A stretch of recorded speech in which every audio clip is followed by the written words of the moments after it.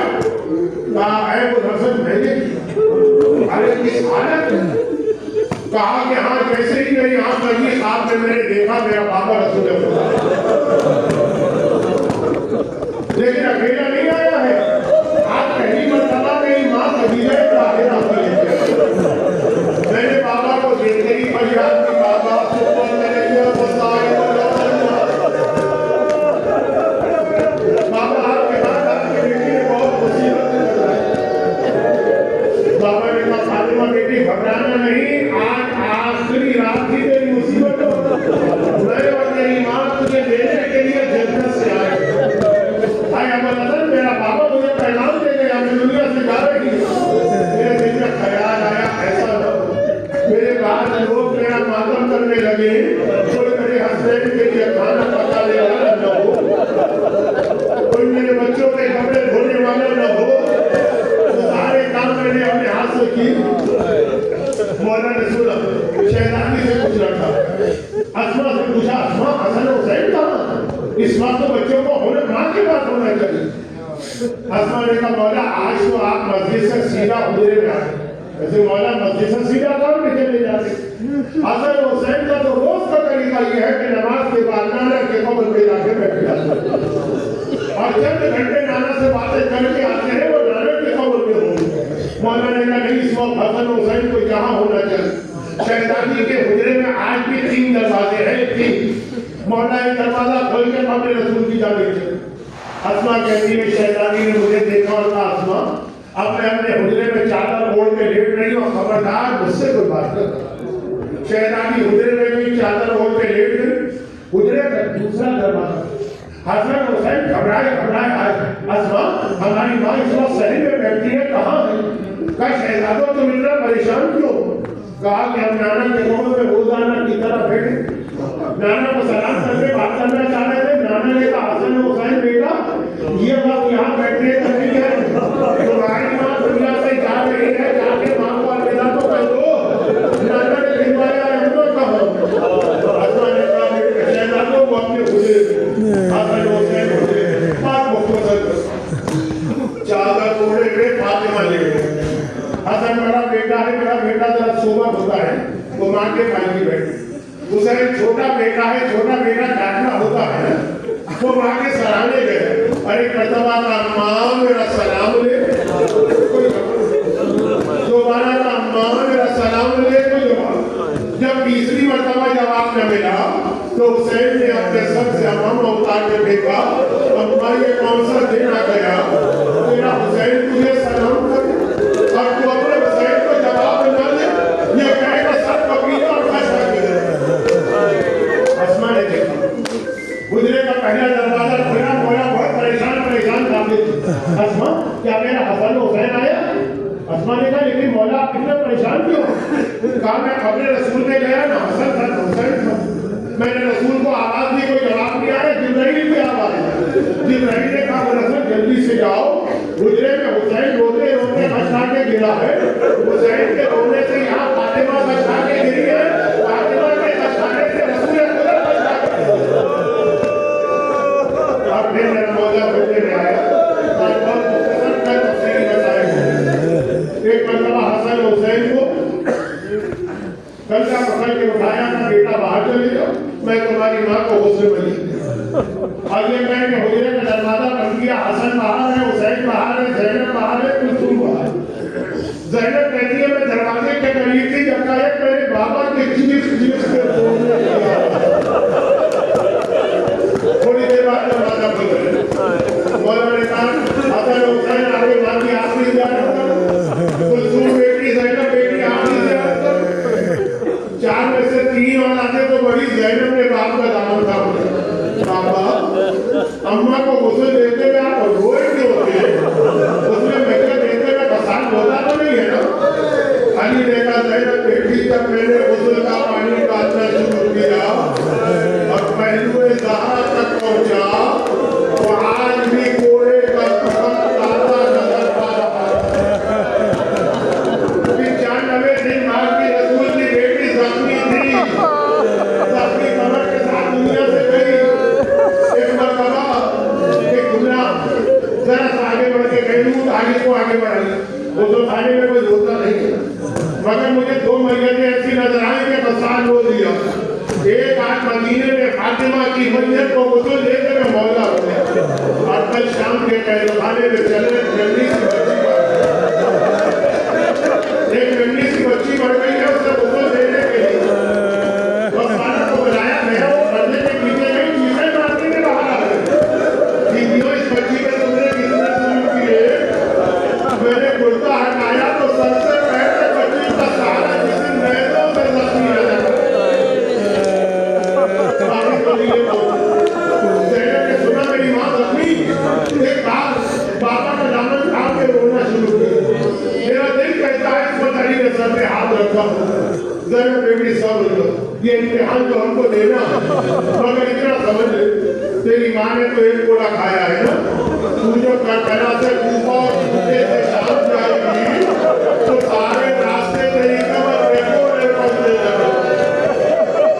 بس میرے آخری بولوں، ایک مرتبہ دیکھیے ادھر کیا ہو رہا، حسن پھر ماں کے پاس بیٹھے، حسین ماں کے سہارے آ گئے، لیکن اب حسین ماں سے کوئی بات نہیں کرتے، ہاتھوں کا پیالہ بنایا، ماں فاطمہ کا چہرہ اپنے ہاتھوں میں لیا، آسمان کو لے کے جملہ کہا دعا غربتا، ارے آج میں غریب الوطن ہو گیا، آج میں اکیلا رہ گیا، بس اتنا کہا حسین نے، کفن کی ڈوری کھلی، فاطمہ کے دونوں ہاتھ بڑھایا، حسین کو اپنے سینے سے لپٹا لیا۔ حسین تیری ماں ہر مصیبت برداشت کرے مگر تیری غربت برداشت نہیں کر سکتی۔ آج کو بھی آخری جملہ شہزادی سے کہو، شہزادی آج تو پھر بھی مدینہ ہے، مجھے پیچھا کرے، علی جیسا پاپا ہے، حسن جیسا بھائی ہے، اور آپ سے برداشت نہ ہوا، درخت کربلا میں آئیے، عاشور کی سیکہے ہے، جلتا سورج ہے، زخموں سے دور دور میرا حسین زلزلہ میں ڈگمگا رہا ہے، نہ عباس ہے، نہ ابوبکر ہے، نہ قاسم ہے، وہ گھوڑے سے گرے، شہزادی ذرا آگے بڑھ کے سہارا دیجیے۔